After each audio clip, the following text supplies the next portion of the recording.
The more you connect with yourself, the more you will achieve that feeling, that sensation of, okay, this is what I want. I want this, I want that. And not be scared of your desires. If you desire something, there's a reason for that. The aim of this is not to cheer you up, it's just to make you feel and know what is true. You are beautiful. You are enough. You are more than enough. You are an amazing person. Just by the fact that you are alive and you are a human being, you have so much potential and so much possibilities around you. And sometimes we are so stuck in a situation that we don't see what's possible. But when you see or accomplish what's possible, you look behind and you're like, wow, okay, I wish I knew before. So this is just to tell you that if you're human and you're breathing and you can feel, then there's a lot of things you can do. And it doesn't mean that you're in a shitty place right now that you cannot overcome it. Everything passes. Okay, and that is the importance of allowing, because it just passes quickly. And if you're in a depression and if you're struggling a lot with how you feel, I would obviously advise you to seek out for some help from professionals or from friends, but seek out for someone or some people or a community. And know your worth. Know that you're amazing. Know that you are more than what you can even imagine. And an analogy that I really like about that is when I discovered poker, I think 2 years ago, I discovered poker and it was tremendous for me. It kind of blew my mind, not the game in itself, but I was watching poker in the TV and I could see, sometimes you can see someone with a winning hand, like complete winning hand, and they are betting almost millions of dollars, and that person would fold, and you're like, no, you had the winning hand, you had such a good hand, but why the person folded? Because the person thought that they had not enough to win. They thought, oh, the other just bet $1 million, so the other person must have better than me. And this for me is just an analogy to show us that sometimes we fold because we think we're not enough, but we fold the most precious potential we have because we didn't know it was so intense and so beautiful and so there.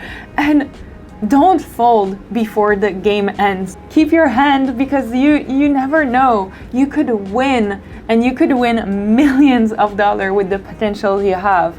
Obviously, this analogy is not perfect because it's poker, it's a game, it's a gambling game. Okay, I get it, but it shows us that we can do so much. And by that, I don't want to pressure you and say like, okay, like there's so much that you can do, let's go into personal development mode. No, but it's just that it's just for you to know that there is something precious inside of yourself, and you can cultivate it, and you can make it wonderful, make it beautiful.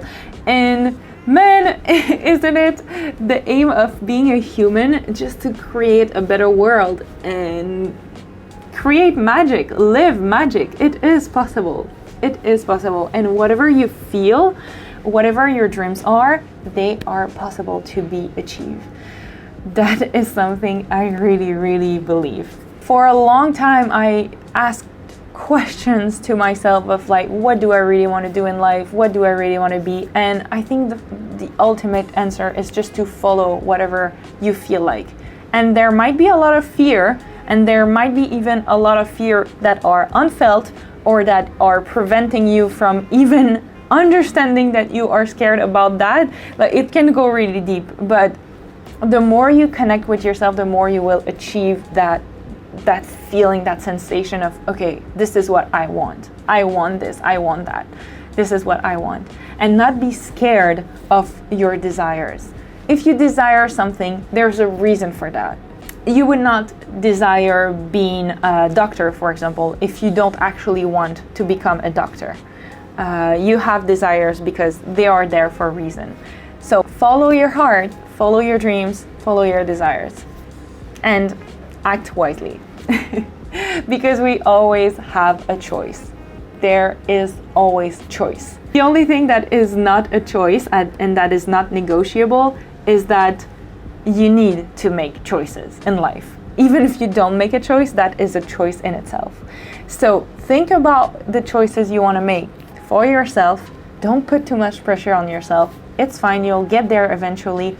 Take days of rest and enjoy it, and it's fine. And lower down all the fears that are out there. The same process that it is for anxiety or overwhelm. Just tell yourself, I am allowed to be scared. I am allowed to feel fear. And let it be. Let it be there. Let it stay there. Allow it fully to be. And it's gonna be all right. It's gonna pass anyway, anyhow. And then if it still doesn't pass, take a small action. What is that fear is telling you? What is a small action you can take? It could be as simple as taking a shower, but just a small action to show your fear that you're acting on it, that you're like, okay, I heard you. Thanks for your time. Thanks for your energy, and thanks for your message. Now I'm gonna act on what you're telling me. If it's fear related to a job, then try your best to work around it. And the most important thing is with fear, I think, is to trust. Trust yourself, trust the universe, or if you believe in God, trust God, trust that it is all right. Trust life. And then you will see the amount of beautiful things that will happen to you. I promise. Also, be nice. Be nice to people. Give gifts to people. Smile to people. You know, we are all humans. We are all part of the same species, whatever. We are all here on this earth for a reason that we don't even know why we're here. But I mean, if you had to die tomorrow, you will try to make this at least a bit nice. So be nice. You'll receive nice, I promise. Thanks for watching this video. Comment and share with your friends and family. See you next time.